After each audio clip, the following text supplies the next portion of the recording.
The chairperson of the Uganda Human Rights Commission, Mariam Wangadya, led a high-powered delegation to present the 25th Annual Human Rights Report to Parliament.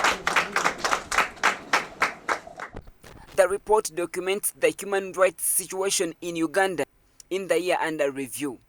Among other findings, the report pointed out poor working conditions at workplaces, noting that many public servants were demoralised, especially due to the huge salary discrepancies reported in different ministries, departments and agencies. There is a glaring disparity between the salaries of commission staff and the sister institutions.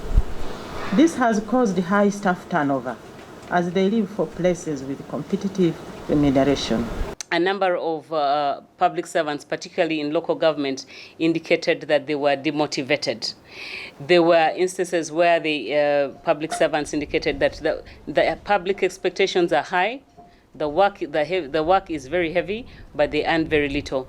They also reported that the last time their salaries were increased was 10 years ago, and this salary has been affected by inflation, and that it needs to be addressed. The report also records complaints made by public servants over what they called the unfair taxation of their salaries.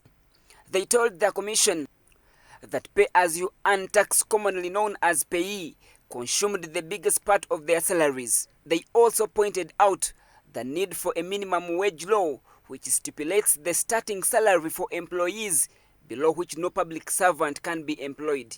Because we think that without a minimum wage there is a lot of exploitation. So we have called for government to come up with a minimum wage, and initially the government came up with a committee that was supposed to look at this. We have called on the committee to start working.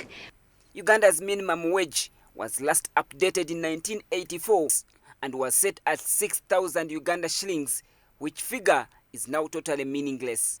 According to the Rights Commission, the public servants also said that they are not entitled to allowances like transport, housing, food, among others. The Commission has asked the government to establish a salary review commission to address the salary discrepancies in public service.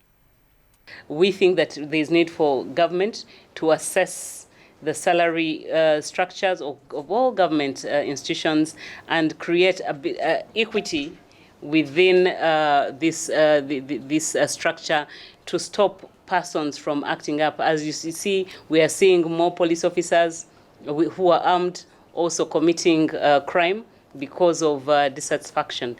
According to the Uganda Human Rights Commission, 21.9% of public servants join government with an eye on opportunities for career growth. 21.9% look at serving the country. 18.8% consider job security. 12.5% networking. 12.5% permanent and pensionable service. And another 12.5% look at earning a stable, consistently paid and predictable salary.